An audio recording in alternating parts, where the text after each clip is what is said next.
we're live. What are you drinking this morning? An adaptogen-based mushroom coffee from Four Sigmatic. This one I think is called Balance. Interesting. Yes. Mushroom coffee. I've never tried mushroom coffee. Oh, it's very good. And I can't be honest and tell you what mushrooms are in it because I have four different ones. And so I focus on the name they've been giving it.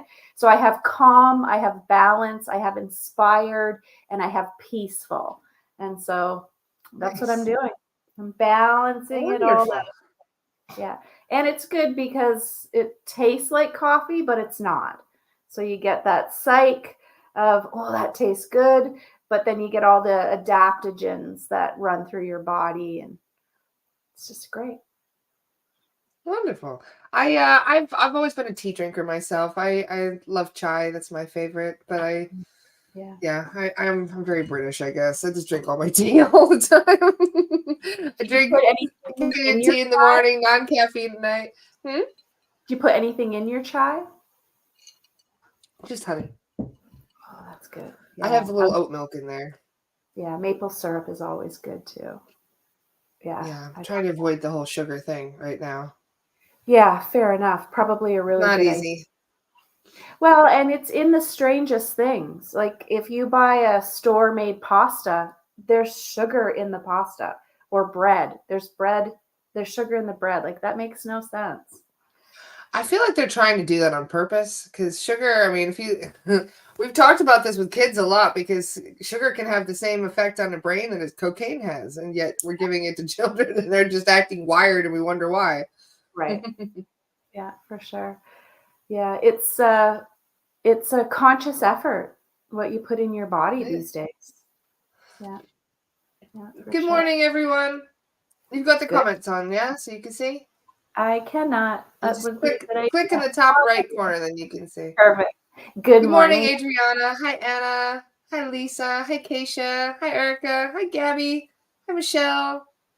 Lovely to see you guys. Good morning, David. Welcome, Good. welcome. Yeah, we're just chatting tea and coffee this morning. Having a relaxed morning. How is everyone? How's everybody feeling with the eclipse energies? Everybody acclimating okay? That's a great question.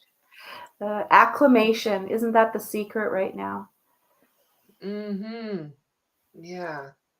Could be. I was just reading Keisha's comment. Drinking Yeah. lemon water with a little honey for the last 3 weeks. Did not plan to quit coffee, but anxiety, and I believe my guides had other plans. Well, they do Yeah. say that coffee strips you of nutrients. It's It's really, very to drink it a dehydrating. lot.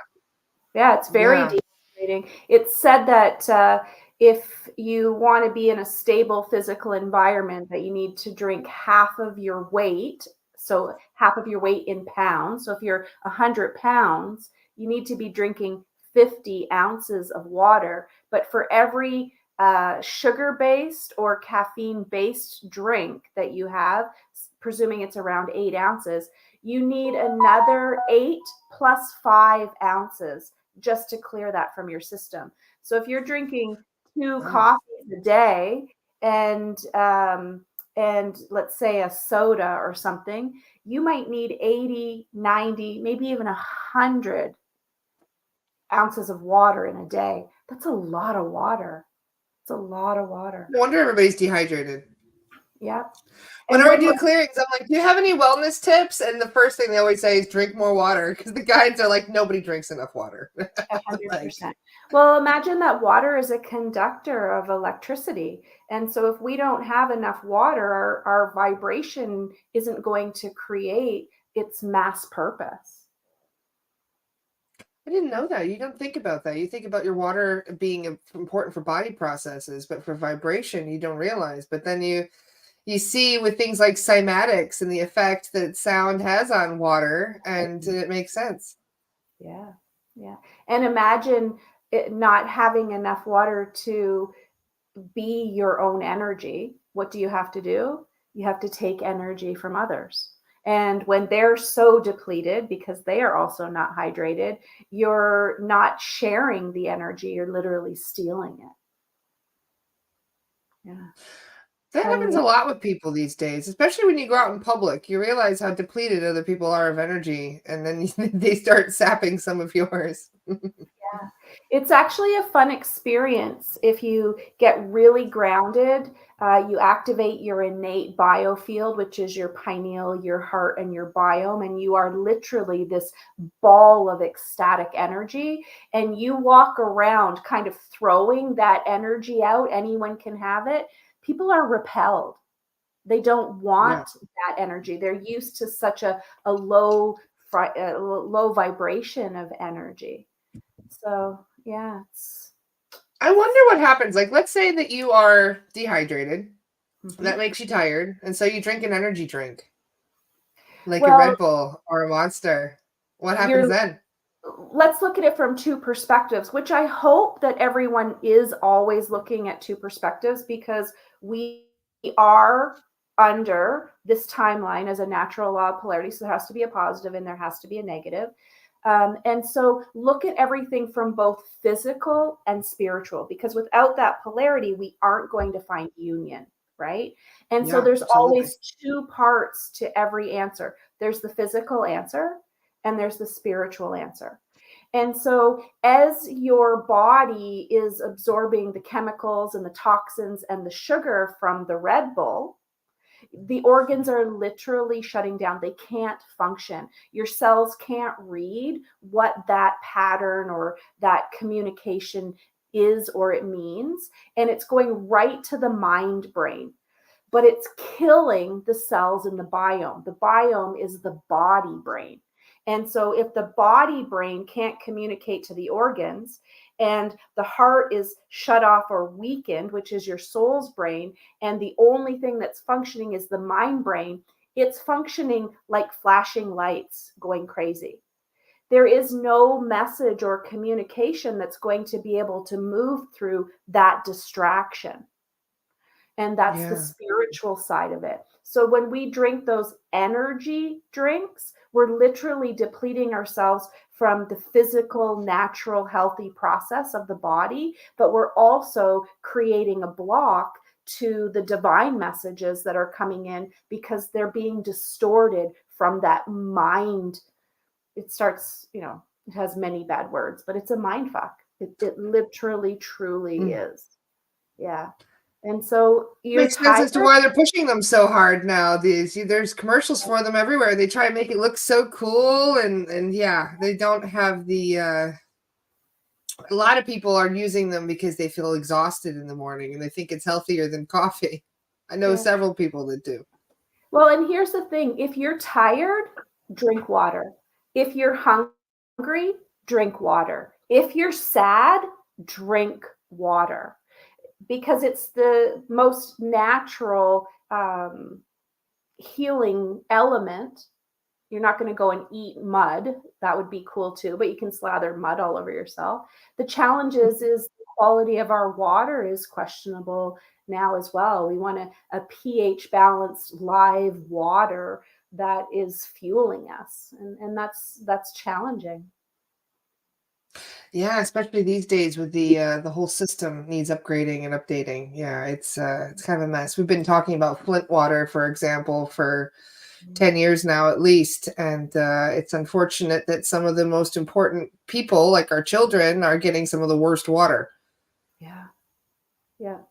Yeah. Yeah, it's crazy. I was blessed to have been invited to a First Nations ceremony for the eclipse and was surprised in my research to learn in this day and age. I shouldn't say surprised. It's not that I didn't know, I just couldn't believe it was still this case. Thank you. Thank you. Um, there's 15,000 people on this reservation, and less than 3% of them have healthy running water. They have to bring their water in. Like I couldn't imagine living like that. No, I couldn't either. Yeah. I And did we're it in so South Africa for a year and it was awful. Having to bring in your own water. We would have to drive up a mountain every day with every jug we could find and filling up the back of a truck with water and then having to drive it back down the mountain and then having to refill all the stuff.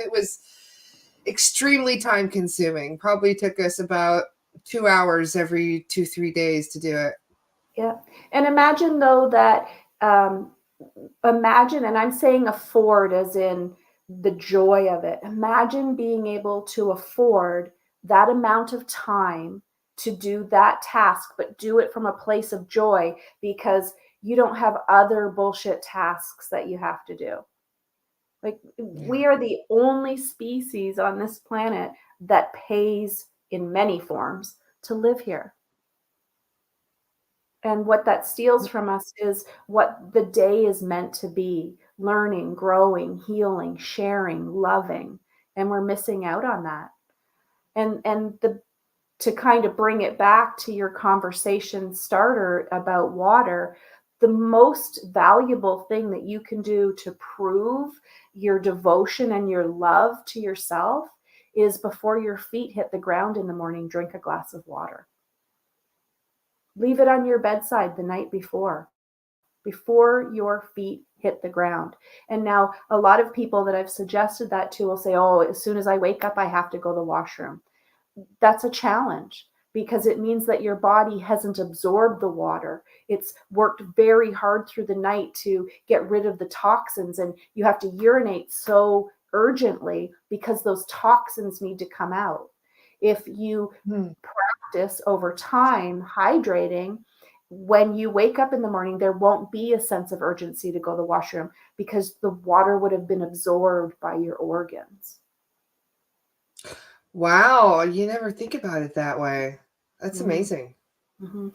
It takes about 3 days, three 24-hour cycles to rehydrate the body. So, going back to the information I shared a few minutes ago, um, is we require, in order to hydrate, 50% of our weight in pounds, in ounces. So, if we're 100 pounds, we need 50 ounces of water 3 days in a row just to rehydrate. That hasn't removed the toxins. It hasn't resynthesized the organs. It's literally rehydrating us. And then from there, we're able to maintain what the water is gifting to us.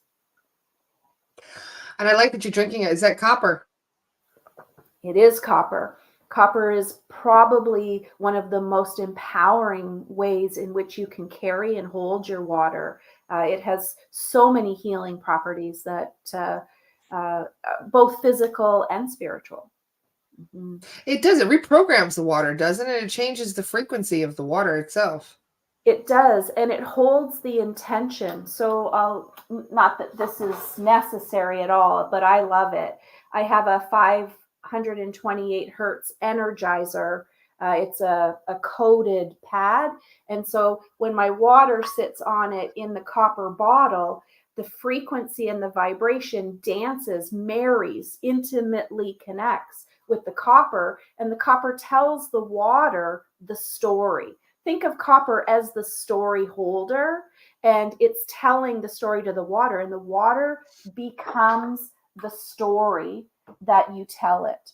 And so Dr. Emoto is the most easiest and perfect example. Just go ahead and Google Dr. Emoto and look at the visual difference of "I love you" and "I hate you." They're the absolute polar opposites. But again, one cannot exist without the other. And so Yes. just recognizing that, not drinking water, you're telling your sacred vessel that you are not devoted to it. And saying words that are unkind or, well, I guess that's the best way to say it. Unkind, I'm going to say untrue, but many don't understand how that truth gets corrupted. But Yeah. unkind words to ourselves, our body holds on to that and becomes it. Yes, it does. And this is one of the reasons why negative self-talk is one of the most detrimental things you can do, guys. Yeah. Don't say nasty things about yourself. Don't talk bad to your body, especially. You say something like, "Oh, I hate my back. It's always hurting." Well, yeah, because you're talking mean to it. And you're literally manifesting that. You're giving it instruction. I know in the spiritual realm, we like to call it manifesting, but that's the spiritual component of it. The physical component, the material component is instruction. You've just commanded an instruction of what you expect and anticipate. And so the natural laws say that's the direction. We have free will and autonomy. That's the direction in which the energy will flow.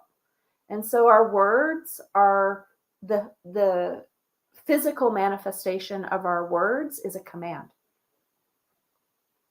It is. That's why you have to talk nice and you say things like, I love myself. Yes. And all the things that you dislike about yourself, you're supposed to say the opposite. Yeah. If you don't like your nose, you're supposed to look at yourself every day and be like, I love my nose. I love my nose. You just keep saying it over and over again until you start to change that attitude. Yeah. Can I give you Pre-programming. a small lesson on that? Sure. So what Laura is explaining in metaphysics is called radical self-acceptance. The challenge is that we also know when we're lying. And so radical self-acceptance is a process. And so it has three parts: in the past, in the meantime, and this may not be true, but I am creating it. And so if you're in the position where you look at your nose and it's absolutely horrific to you, your statement isn't, I love my nose. Your statement is, in the past, I haven't loved my nose, but I am now. And then as you're comfortable and capable of saying that, it's, in the meantime, well, I can't lie and say I love it. I'm doing the work to recognize that radical self-acceptance. And then the third piece is, this isn't true yet, but I am creating a reality where I love my nose. And all of the sudden, you have created acceptance. And we want to leave it there. You don't want to obsess over, oh, is today the day that I love my nose? Just let it happen. Allow it to be. This is in the past, in the meantime, and this may not be true yet, but this is what I'm creating. And then that allows what you're thinking, saying, feeling, doing to become the process. And as much as we are spirit energy on human assignment, we chose human. We can't negate the human things like space and time, where in this moment, I don't love my nose, or let's say 5 years ago, I didn't love my nose, but now I love all of me. My nose is part of me. This is perfect. Yes. Beautifully said. Lisa had a good question. She goes, how does cursing affect us? Okay, so here's the coolest thing about everything on this planet. Nothing affects us poorly unless we expect or intend. And so if the intention of the curse is an amplification, then that what we're amplifying is going to be amplified. And so if there's judgment, if there's guilt and blame, if there's shame around the curse, and I'm thinking curse words like swearing, if that's not the case, let me know. When we use those words with an intention of the highest good and as an amplification for positive love, respect, Like when we say, fuck yeah. or even, you know what, when we're like, no fucking way, what we're doing is we're putting an energetic boundary around us that says, this is mine. My intention is to protect this energy. And so when we're when we use that to describe someone, I want to make sure I don't use anyone's name. Blah, blah, blah is a fucking idiot. Well, guess what? We amplified our own judgment and criticism. And so as that goes out, it's going to come back. And that's the natural law of karma. And so if you're using it in a positive amplification to take your power back, it's powerful and empowering because that's the intention. But if you're using it to shame, to judge, to criticize, to blame, to cause harm, it's going to come back to you. It's almost like sending out little mini curses at people when you do that. Whenever you think and talk negative about somebody, you're sending out bad juju to those people that actually we can pick up in clearings. It's actually like it's an intention that's being sent to somebody that we can actually pick up on. Well, let's take it a step further, Laura. I've gone and called blah blah a fucking idiot. And I've put that curse out, but that curse has come from me to them. It's a cord of attachment. Yes, If it is. I'm 100%. thinking that let's get dramatic, and I've hexed blah, blah, but I've actually attached myself now to the concept of that person's negative energy. And so I am attached to that everything that they do that proves me right, they're an idiot, comes back and affects me. And you don't even have to see that person. That person can just steal your parking spot every morning. And every morning you go out there in your car spot and you're like, oh, that person is doing it again, you know? And you don't even have to know their name or who they are. And you can still send them bad energy. That's right. And it's amplified because you're the creator. Hear this. You are the creator. The creator has the most amount of energetic power. And so as the creator, you're keeping that cord of attachment alive. You're keeping that negative energy alive.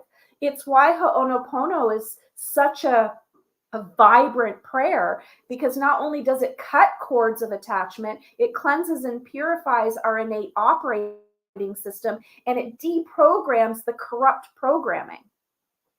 And Yes. we have programming. Everything out there is a program. And so if you are not activating your innate biofield, you are not in your biome, which is your body's brain, if you are not thinking for your body, if you're not in your heart, your soul's brain, if your soul doesn't have the ability to communicate with your body and your ego, if you're not in the pineal, ego can't navigate the outside world from truth and cannot be spiritually connected. And, you know, as a routine, activating, cleansing, and purifying your operating system doesn't need to take more than 90 seconds. And as you get good at it, that's what happens. I actually teach a course called Take Your Power Back. For Astara members, it's $37. It's energy medicine. It's a game changer. Over 21 days, I teach you how to activate your body brain, your heart brain, your ego brain, and to manage, own, and embody your bioenergetic field. It's a spiritual cleanse, but there's a hook. There's a commitment. It takes at least 90 seconds a day. Every morning before you get out of bed, you have to clear the program and you have to activate your own biofield. 90 seconds. And I can't tell you how many people feel like 90 seconds is too long to be the master of their own self. We're the most complicated creatures ever. I'm sure of it. I'm so sure. How many people actually sit in the mirror and even look at themselves for 90 seconds? Yeah. Well, how many people sit across from one another and look into each other's eyes for 90 seconds? We're a disconnected species. We are 100%. Interesting. So how would someone that's never heard of something like this get started? Somebody who's new to this, who's just having their spiritual awakening, where would this fit in? Can you ask me a more specific question? Because as you know, my repertoire is gigantic and I don't want to go. That's why I'm starting. This is what I mean. Like, there's so many ways to start when you have one of these let's say that you have a dream that you are still trying to figure out, and you are trying to tune into a message from your higher self or your soul guides or from whoever is trying to connect with you through that dream. How would you use that for that sort of thing? Okay. So I'm going to give you the perfect scenario, but take the pieces of it that you need.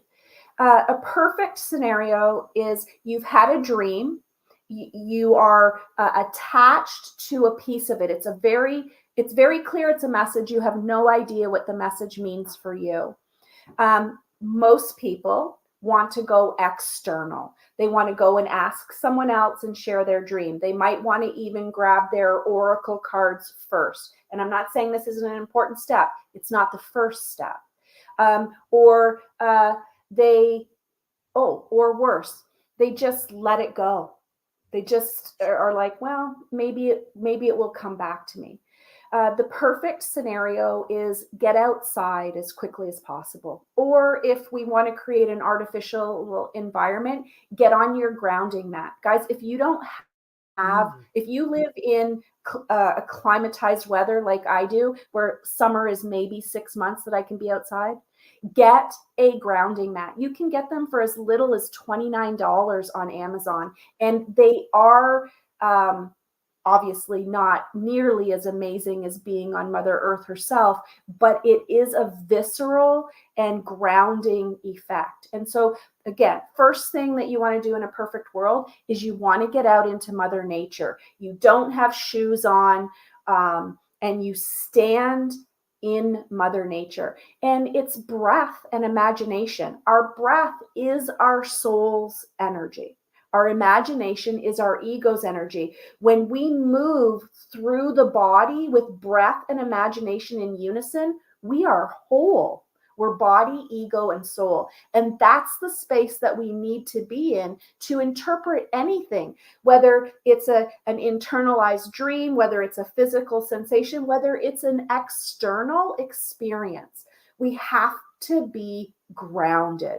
We chose human being, which means this body is the anchor, it's the vessel, and it needs to be filled with a high frequency positive vibration, which in my teachings is called your power energy. You need to be full of what is your power in order to discern the message. If I'm wearing pop bottle glasses, but I don't have a visual impairity, I'm not going to be able to pick up this piece of paper and read it. I'll have to take the glasses off. And that's what all of the corruption is the layers of the lenses of interpretation. And so we want to get grounded, and we want to activate our operating system. It's almost like we're cleansed and purified, but we're empty. We're empty of all of the bullshit that doesn't matter, so that when we do bring that message into our awareness, it's being filtered or discerned from our truth, not from all of the negative energy on the outside. And so having a process which grounds your physical body to Mother Earth, that opens your heart to be clean and pure, but also connects you to Source, gives you all of the internalized tools. And it's about sitting in that, breathing and imagining. Also, then is the opportunity to go to our external resources. Find a divination, a deck of cards that is your go-to, but don't just treat it like a deck of cards. It's a council. You have a council, but it needs to be respected. They need to be put in a place of honor. They need to be cleansed and purified. They need to be given gratitude. And so after you have cleansed and purified your biofield and you've sat in the question, what does this message mean to me? Then you're capable of discerning from a clear, pure space. And then the cards, they won't speak to you in generalized messages that you still have to sit in and figure out. they're going to come right in, and they're Give you a going to little get slap. and they're going to give you what you need to hear. The challenge is if Uh-huh. we're still in this corrupted operating system, we're going to hear what we want to hear. And there is a very big So true. difference between what we want and what we need. What we want has been programmed by the outside world. What we need is here at heart. But heart cannot be heard. Soul cannot be heard if you can't hear your body. If your mind is navigating the outside world on behalf of other corrupt forces. Clean pineal, clean heart chakra, clean biome. That's the solution. And that's what I'm here to teach. Everything that I do as a spiritual Zenagogue is this 3-part. Imagine this is what I imagine. If I was truly doing my purpose, the moment that every child was born, I would whisper the secret in their ear. And the secret has 3 parts. First, you are a sovereign being with your own operating system. Protect it, protect it, protect it. Second, you have a human being user manual in your cells. Listen to it, hear it, follow it. And third, Earth is a school. There are only 12 lessons we're here to learn. Nothing else fucking matters. Nothing else matters. And so with that whisper, I then would hold the space where I teach people to take their power back by activating their innate biofield. I read to them their human being user manual and I teach them how to use it. And then I hold space for Earth School. Every month we sit in each of those, every month we sit in one of each of those 12 Earth lessons and we master this planet. It's what we're here for. Mm-hmm. And so for me, that's called Take Your Power Back, Soul Reveal Reading with the Human Being User Manual, and Earth School. And so every morning, I sit and whisper to the entire planet that story I just told you I would whisper to children. Every morning, that's part of my routine. I send it to everyone willing to listen. Last night in Astara, formerly the Divinate community, I did a 40-minute lesson on the 12 Earth School lessons, the 3 pillars, self, others, and life, and what each of the lessons are. So if you want to pop back over to my page there, yes, I think it's already there. I'll have to check in. I'm not sure if Daniela would know. if There you go. for us or if Jay has to. Thank you very much, Julia. Thank you, Daniela. That's good. Yeah, and so it was really simple. My challenge is I get really passionate. I start talking fast and loud, and my hands start moving. So you might want to either play it at a slower play or play it at a faster play to just get through to the message. But I taught those 12 lessons last night, so I won't go into too much detail here, but I will share what they are. There are 5 lessons in self. Self is 100% you. No one else can do this work for you. Your physical well-being, your emotional competence, your mental capacity, your spiritual connection, and your character. Who do you want to be? Not who you have to be to survive. Who do you want to be?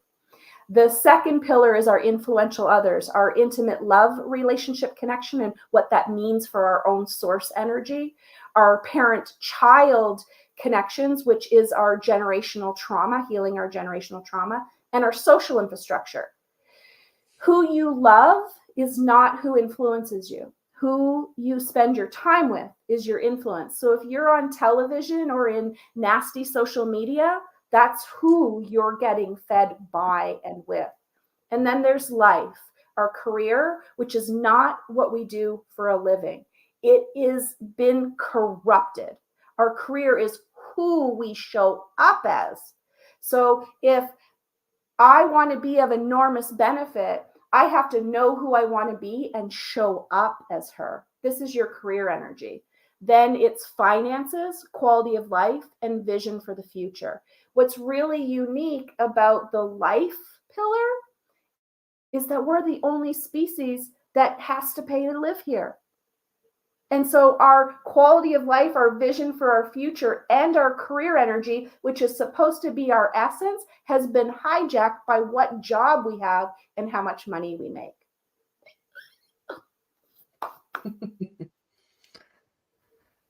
Well, that was all by design, though. We all know that. They're just trying to make it into a dog-eat-dog world, as they say. Yeah. And here's the funny thing, dogs don't eat dogs. No, they don't. Nope. Yeah. Wonderful. Thank you for explaining that. It's very helpful. And somebody just asked a question. I'm just going to go back. Where was it? Oh, Lisa had a good question about the chakras and how we can cleanse those.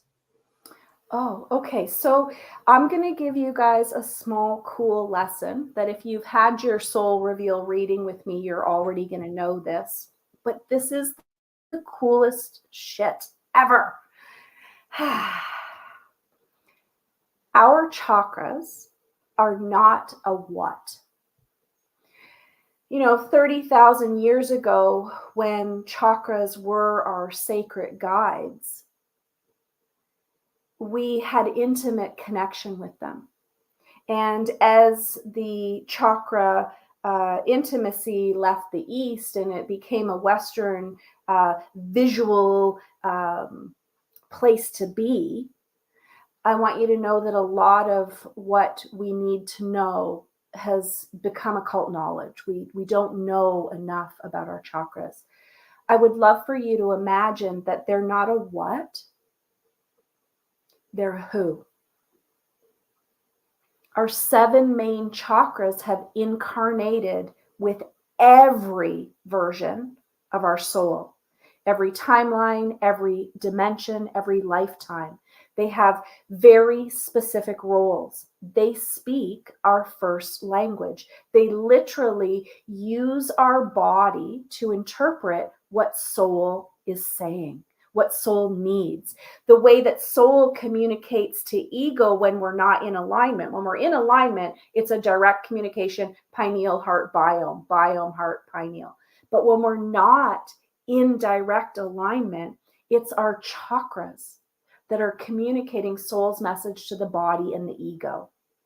And every single one of us has 2 unique sacred guides whose purpose is to protect us. The first is ourself, and that's not their name. It's their job title. Their name is only known to you as a soul, and it should not be shared. And it's not as much a name like we would know it as a sound. It's a knowing. If you're in a dark room and someone you love came in and you heard them, you'd know who it was. You didn't need to see them. This is these sacred guides. The first is self. Its purpose is to keep us in our highest alignment, and it's going to activate as an annoyance, itchy, scratchy, throbby, burny, tingly, numb in its chakra area. So crown, third eye, throat, heart, solar, sacral, root. Itchy, scratchy, throbby, burny, tingly, numb is an indication that you're not in your highest good. And if it's your own self, for me, self is sacral. So anything that's happening and it includes your organs. So for me at sacral, it's going to include my upper reproductive, my lower digestive. It's going to include my sacrum, my psoas. It's going to include my S-spine, the little bit of chub I have on my belly, all of that skin. It's all communicating with me all the time.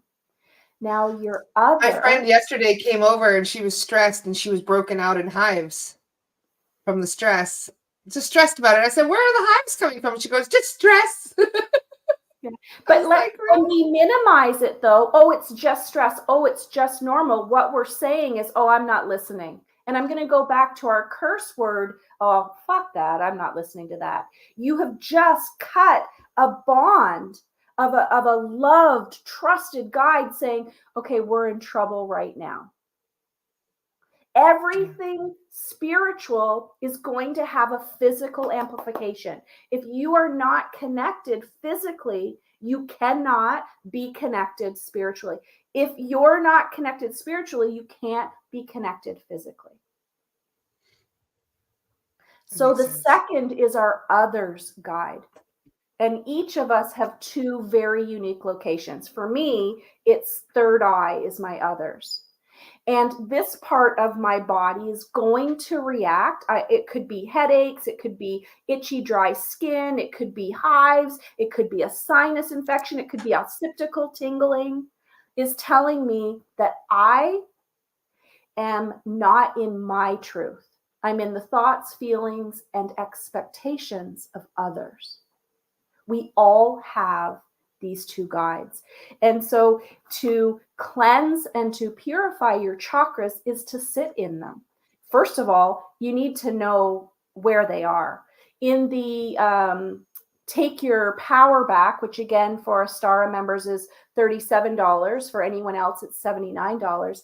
There's a full 8-part series. Get to know your chakras in that course Wow. as well. Nice. So that course for $37 or $79, you're getting a lesson on your innate operating field. You're getting a meditation to do for 21 days. You're getting a 21 days of accountability email. You're getting that container for the rest of my life.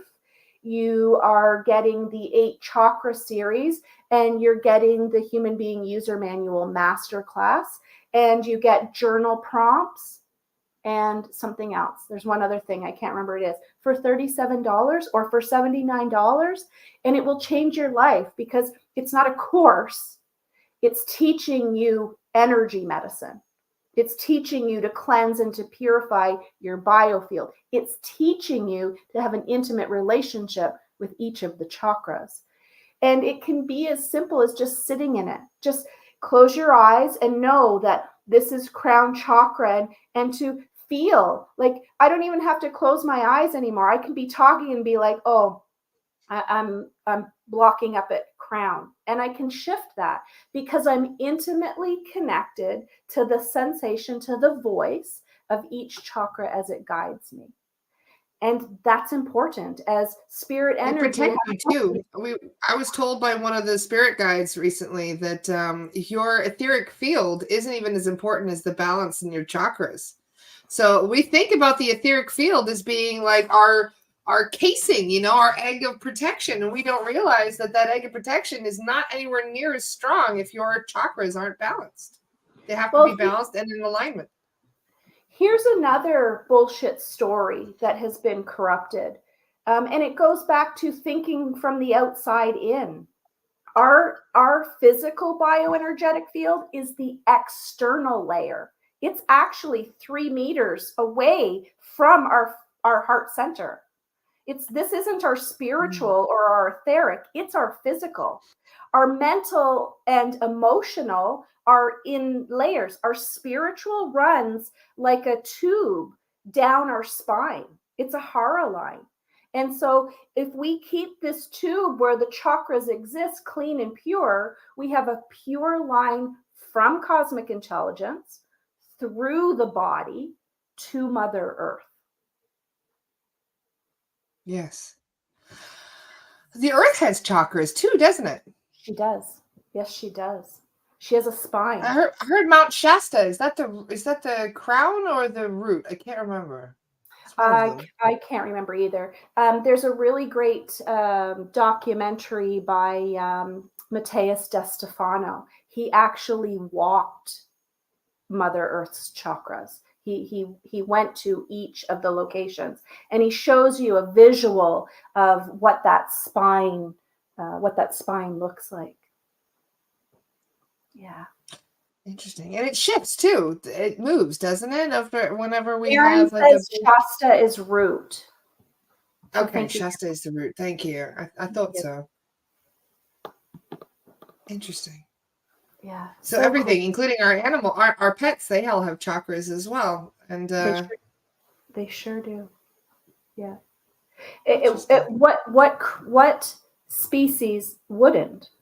Why Yeah. wouldn't? Why wouldn't every species have it? How many times have you heard a vegetable, the heart of the vegetable, the root of the vegetable, the crown of the vegetable? And not Wow. that all of the chakras aren't important, but root is earth energy.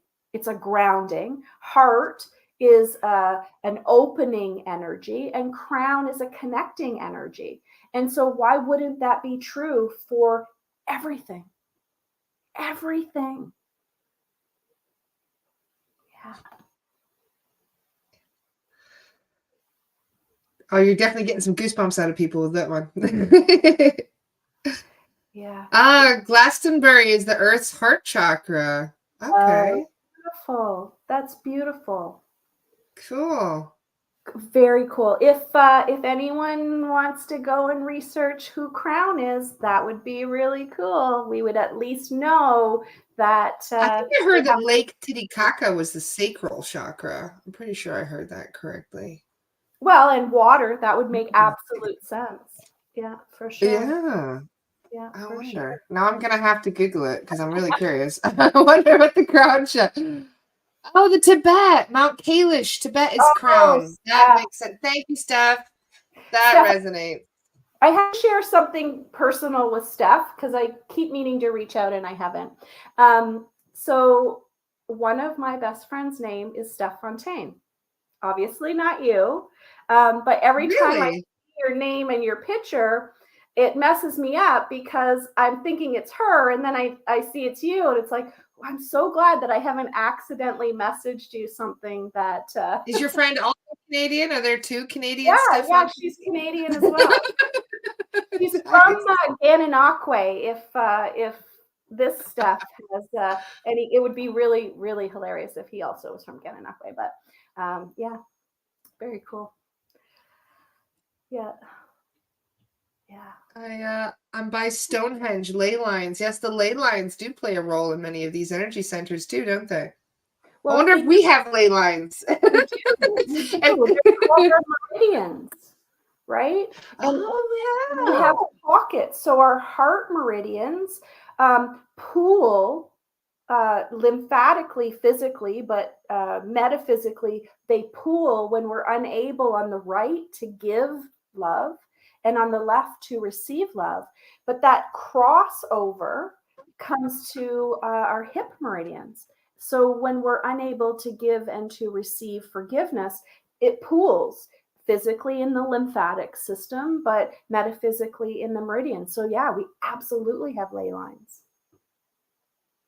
Yeah. interesting.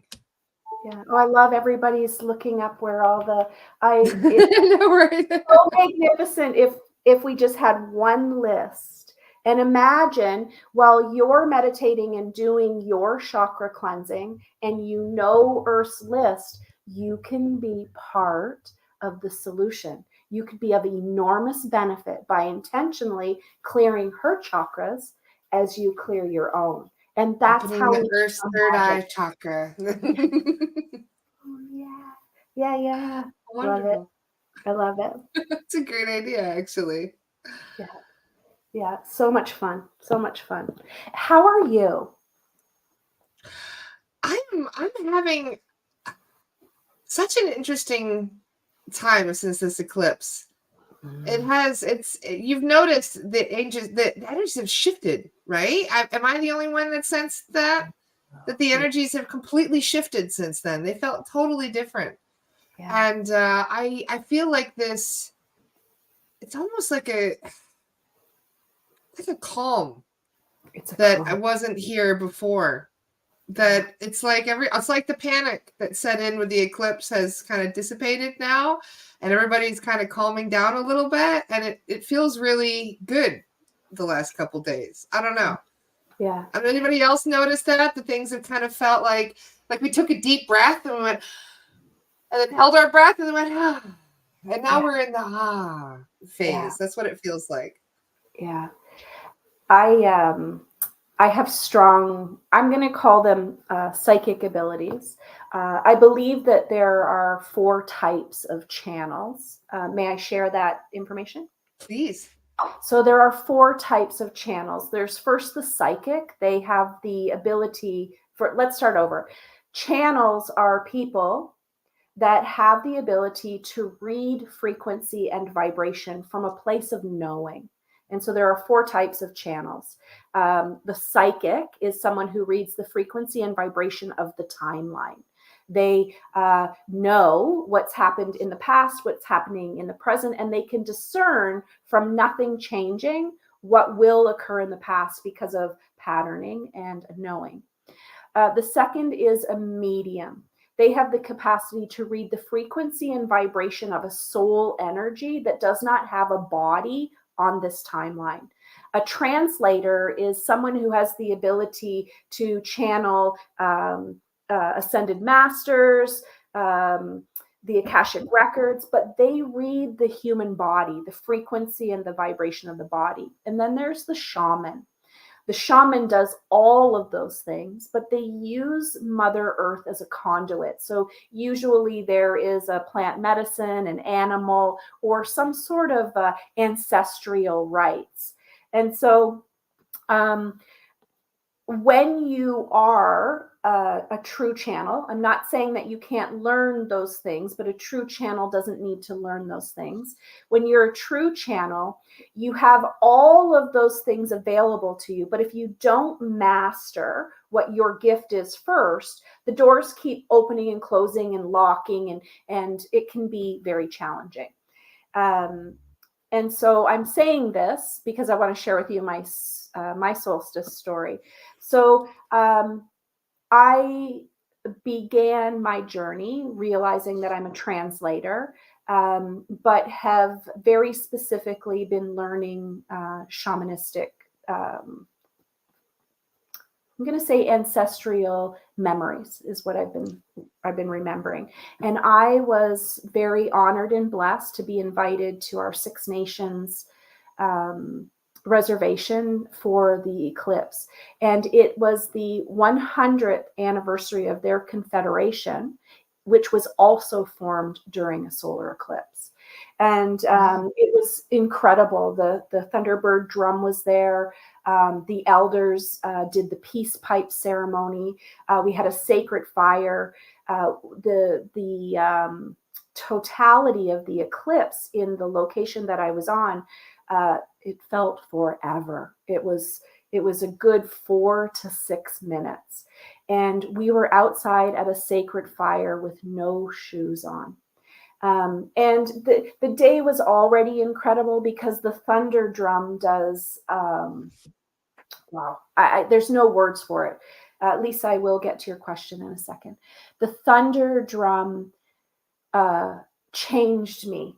Just if that would have been the experience, it would have been enough. My body, just the vibration, it was like I could see the shit that I didn't even know was there, was just gone. And that was the beginning of the calm for me. But during the eclipse, I lost all of my gifts.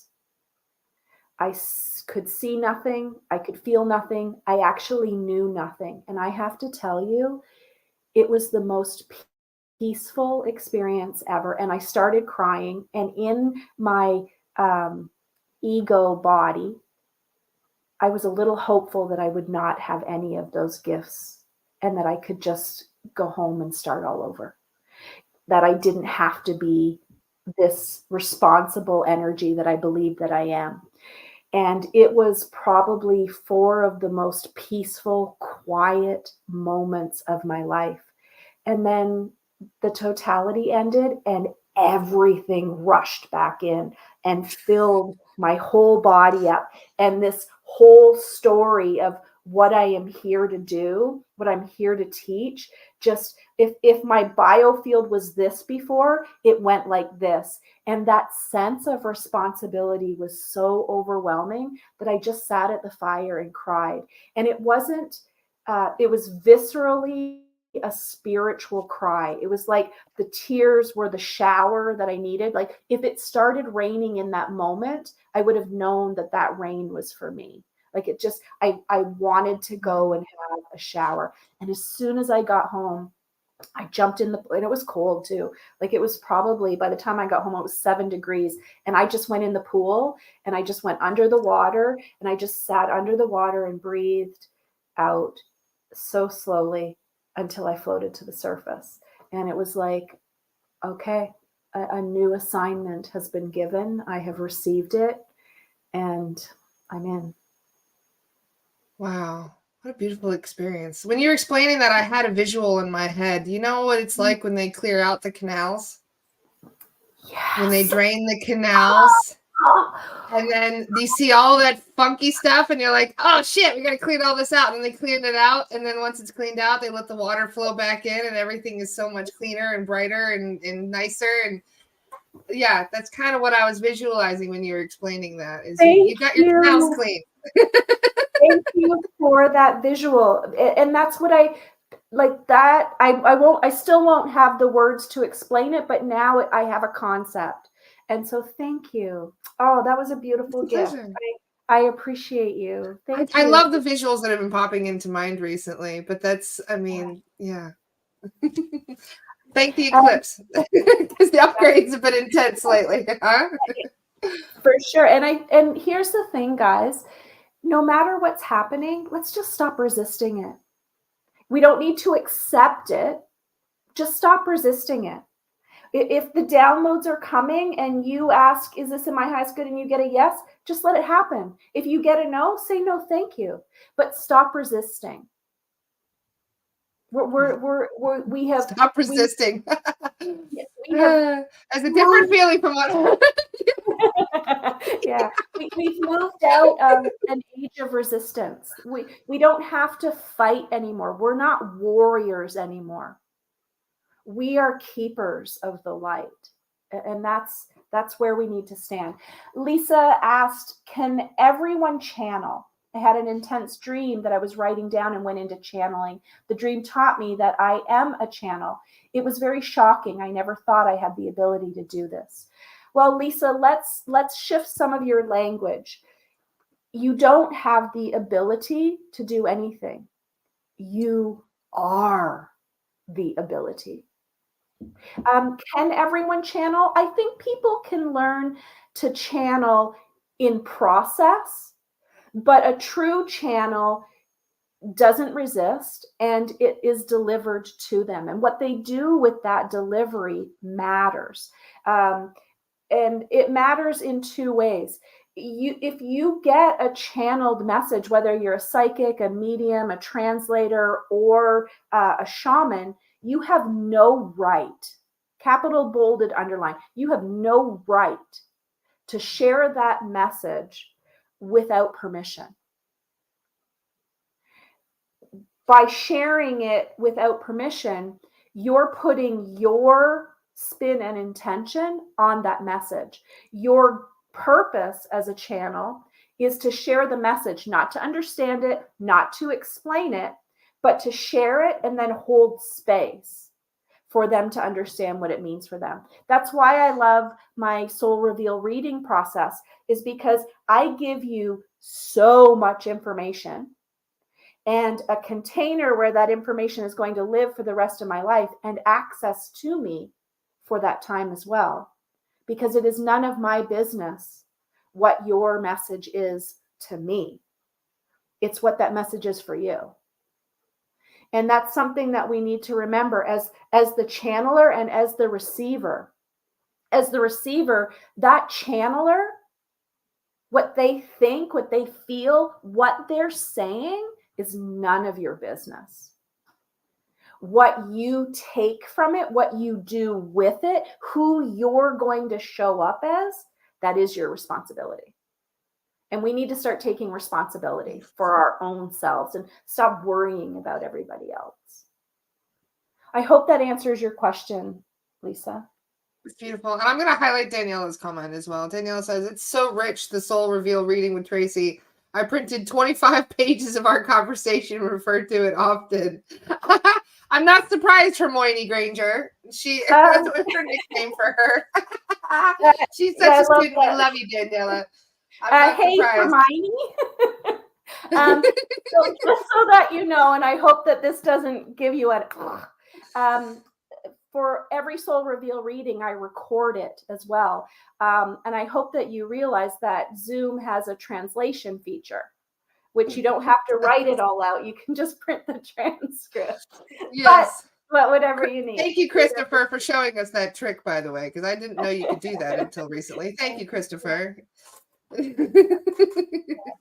So cool. Cool. Wonderful. Well, thank you so much for coming on today, Traci. You are so much fun to chat with. Well, and you're still doing your challenge with Mott, right? And I am. Yeah. So, and yes, you know what? I'm really finding that that's more and more just for me. And it used to feel really selfish when Uriel comes or when Mott comes. I've always felt the need to share the message, but I've been finding, especially over the last few months, that the messages are for me. Like, Traci, get your shit together and then share this message. Like, don't share this message as our wisdom.